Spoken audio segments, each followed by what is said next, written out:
இன்னைக்கான வீடியோ என்னன்னா 53வது நாளோட கதை. இந்த வீடியோ 2 நாளைக்கு முன்னாடி அப்லோட் ஆயிருக்க வேண்டியது. நீங்க 7:30 எந்திரிச்சு என் கையால போட்ட ஒரு டீ வேலையா போய் ஃப்ரெஷ் அப் ஆகணும். ஃப்ரெஷ் அப் கூட ஆகாமையால டீ குடிச்சா அப்படின்னா ஒவ்வொரு நாள் அந்த மாதிரி தான் பண்ணுவேன். இந்த வீடியோ 2 டேஸ்க்கு முன்னாடி எடுத்தாச்சு. இதை ரிலீஸ் பண்றேன். காலையில கீரையும் சோறும் இந்த வீடியோ கீழே 111 பண்ணணும். நான் கரண்ட்டாக இந்த வீடியோ அப்லோட் பண்ணுறதுக்கு முன்னாடி நம்ம சப்ஸ்கிரைப் கவுண்ட் வந்து 111. பார்க்கல எத்தனை கமெண்ட் வருதுன்ட்டு. நான் ரெடி ஆகிட்டு வெளியே போவேன்னு நினைப்பீங்க. இல்லை கொஞ்ச நேரம் ஒர்க்கம் தான். நான் ஸ்டாப்பாக ஒரு 1.5 மணி நேரம் தூங்கிடுவேன். நைட் ஒழுங்காக தூங்காதனால இதில் வந்து மேனேஜ் பண்ணிக்கிறேன். இது கரெக்டாக வருமானு எப்படியும் எனக்கு தெரியல. கொஞ்சவங்க சொல்லலாம்.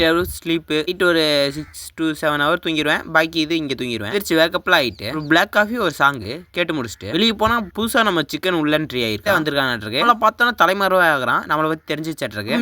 வீடியோவில் இவனுக்கு பேர் வச்சு 100 கிராம் சிக்கன் விட்டுட்டு மொட்டை மாடிக்கு வந்தாச்சு. உடனே ஒரு கார் நம்ம பிலிப்ஸா முடி வெட்டலாம் அப்படின்ட்டு இறங்கிட்டான் போல. இந்த மாதிரிலாம் என்னைய பார்த்துட்டு முடி வெட்டியா தம்பி அப்படின்னு கேட்கறான். போயிட்டு அங்கேயே 1 மணி நேரம் ஒரு அட்டியை போட்டு ஜிம்முக்கு போண்டா டைம் ஆயிடுச்சுன்னு சொன்னா கேட்க மாட்டேது. ரிலாக்ஸ் பண்ணிட்டு ஜிம்முக்குள்ள போய் ஒர்க் அவுட் பண்ணலாம்னு இறங்கினா ஒர்க் அவுட் பண்றதுக்கு மைண்ட் செட்டே வர மாட்டேது. இன்னைக்கு வந்துட்டு ஆப்ஸ் 4 ஆர்ம்ஸ் ட்ரெயின் பண்ணலாம்னு இறங்கினேன். அதுக்கே செலுப்பு தட்டி ஒரு அளவுக்கு பண்ணி விட்டுருச்சு. அதனால அரை வரையா ஒர்க் அவுட் போட்டு வீட்டுக்கு வந்துட்டு நைட்டு 5 எக் பாயில் பண்ணிட்டு அதை முடிச்சு கட்டிட்டு இன்னைக்காண்டே முடிச்சிட்டேன்.